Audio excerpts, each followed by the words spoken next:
تمہیں ملنے آیا کرتے،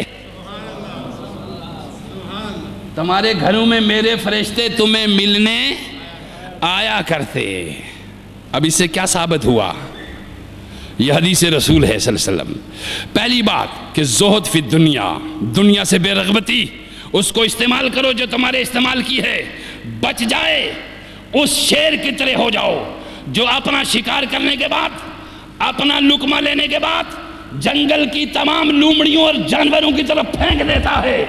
اگلے دن اسے اپنی قوت پہ، بازو پہ یقین ہوتا ہے کہ میں پرانا شکار نہیں کھاتا، ہر روز ایک نیا شکار کرتا ہوں تاکہ باقی مخلوق بھی کھائے۔ او بندہ خدا، جب تم خدا کی مخلوق کا، جب اس کے کچھار کا شیر بن جائے گا، اس کے سمندروں کا مگرمچھ بن جائے گا، تجھے باسی غذا کی ضرورت نہیں رہے گی۔ ہر روز رب تجھے ایک نیا رزق عطا کرے گا، ہر روز رب تجھے نیا رزق عطا کرے گا، ہر روز نئی ایک کیفیت عطا کرے گا۔ اب ارشاد فرمایا کہ اگر تم اس طرح رہو، کس طرح؟ تین چیزیں: زہد فی دنیا، دل کی نرمی، دل کی سختی بہت بڑے قباحتوں، گناہوں اور بڑی غلطیوں کا سبب بنتی ہے۔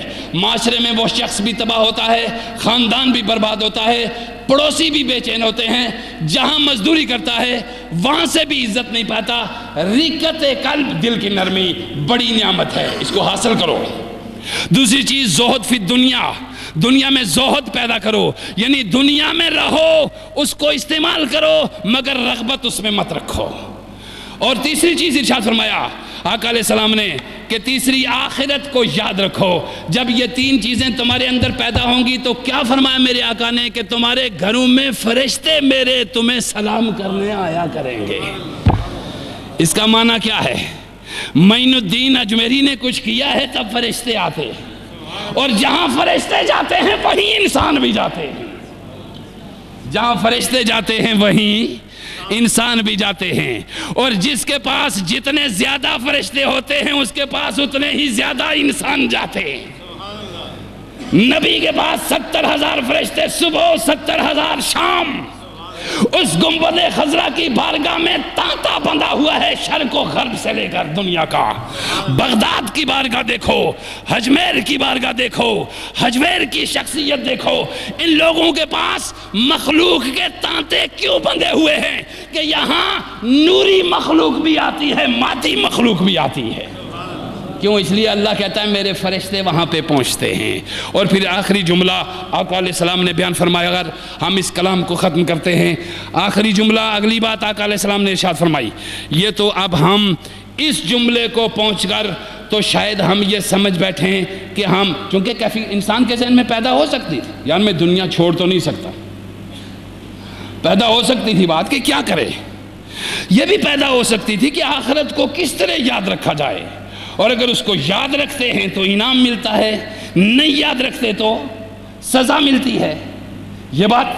اور پھر یہ بھی کہ رقت قلب ایک بہت بڑا انعام ہے، اور یہ بھوک سے حاصل ہوتا ہے۔ جس کے دسترخوان پہ ہر روز نئی سے نئی غذا دنیا کی مادی پڑی ہوئی ہو، اس کو رقت قلب کبھی میسر نہیں آتی۔ رقت قلب کا تعلق ہی کم خوردن سے ہے، کم خفتن سے ہے، کم سونے اور کم کھانے سے ہے۔ جو شخص کھاتا کم نہیں، سوتا کم نہیں، اس کے دل میں کبھی نرمی پیدا نہیں ہو سکتی۔ دونوں چیزیں ہیں۔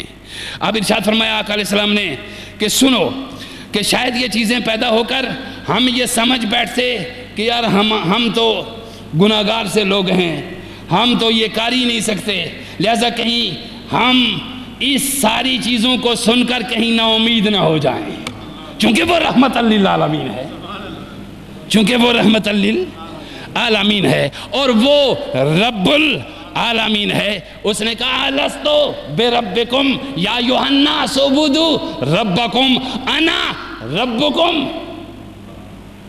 وہ رب العالمین ہے۔ ارشاد فرمایا آقا علیہ السلام نے اگلی بات، سنیے وَلَوْ لَمْ تُذْنِبُوا لَجَا اللَّهُ بِخَلْقٍ۔ سنیے اگلا جملہ بھی، کہ شاید یہ جملہ سن کر سارے لوگ دنیا چھوڑ جائیں، سارے لوگ شاید اس کو برا سمجھیں. فرمایا پھر ارشاد فرمایا وَلَوْ لَمْ تُذْنِبُوا لَجَاءَ اللَّهُ بِخَلْقٍ. اب نا امیدی کو ختم کرنا بھی میرے رسول کا کام ہے صلی اللہ علیہ وسلم کا. فرمایا وَلَوْ لَمْ تُذْنِبُوا لَجَاءَ اللَّهُ بِخَلْقٍ جَدِيدٍ كَيْ يَذْنِبُوا فَيَغْفِرُوا لَهُمْ.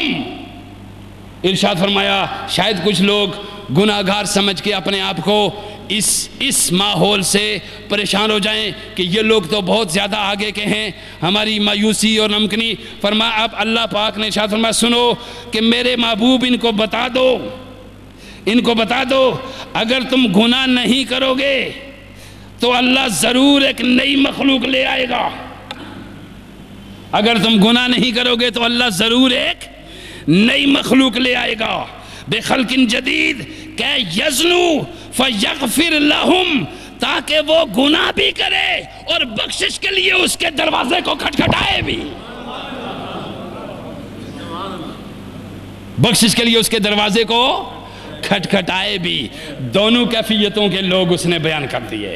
ایک کیفیت یہ ہے کہ اگر زندگی گناہ آلود گزر گئی ہے، زندگی غفلت میں گزر گئی ہے، زندگی ریاکاری میں گزر گئی ہے، زندگی مکر و فریب میں گزر گئی ہے، تو میری بارگاہ سے مایوس مت ہو.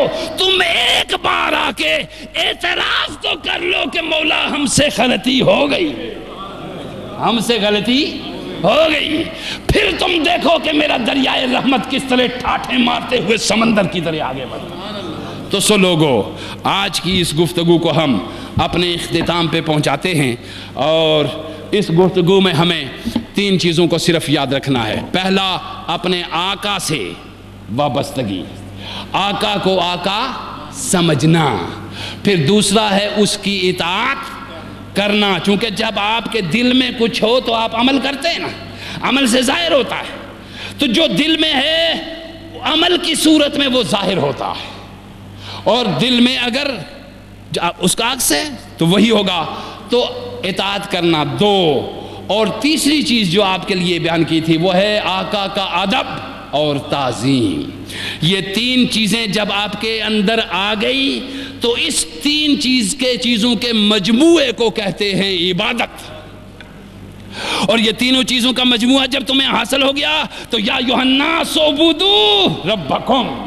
اور یہ عبادت بھی بذات خود مقصد نہیں ہے، مقصد اس ذات کا بے حجاب مشاہدہ ہے، تاکہ تمہارے دلوں کی گرد اور آنکھوں کا اندھا پن اور دل کا اندھا پن ختم ہو جائے، اور تم جس کے لیے جھک رہے ہو اس کو ملو بھی. یہ ہو گیا، بس اس کو یاد رکھنا ہے. اور آخری، صحبت صالحین.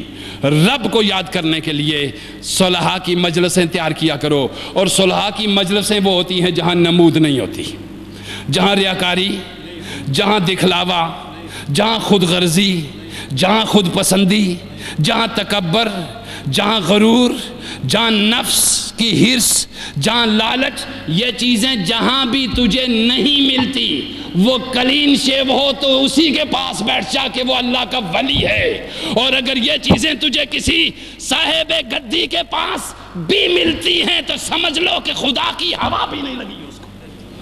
سمجھ گئے آپ میری بات کو؟ چونکہ یہ ہے نتائج پیدا کرتے ہیں اعمال. اگر اعمال نتائج پیدا نہیں کرتے تو صورتیں بدلنے سے کچھ بھی حاصل نہیں ہوتا. میرا رب مجھے اور آپ کو بخشے، ہمارے ماں باپ کو بخشے، ہمارے بہن بھائیوں کو بخشے. میرا رب ہمارے پاکستان کو سلامت رکھے، اور یہ سلامت رہے گا تا قیامت رہے گا، اور یہ پھلے گا اور یہ پھولے گا. اس کو مٹانے والوں کے مٹنے کے دن قریب آ لگے ہیں. خدا کی بے آواز لاٹھی اپنی پوری قوت کے ساتھ آن پہنچی ہے. ظلم مٹ کے رہ جائے گا. پاکستان کی سرزمین گلشن کا ایک گہوارہ بن جائے گی. امن و سکون کے پھول کھلیں گے، امن و انصاف کی بستی بن جائے گی، اور محمد مصطفیٰ کی نگاہ ہوگی، پروردگار کا کرم ہوگا. پھلتا رہے گا یہ پاکستان، پھولتا رہے گا یہ پاکستان، پھیلتا رہے گا یہ پاکستان، کبھی نہ سکڑے گا. اس لیے کہ ہم نے خون دینے کی راہ و رسم سیکھ لی ہے، ہم خون دیتے رہیں گے، اس کی بنیادوں کو کھلاتے رہیں گے۔ وما علینا الا البلاغ۔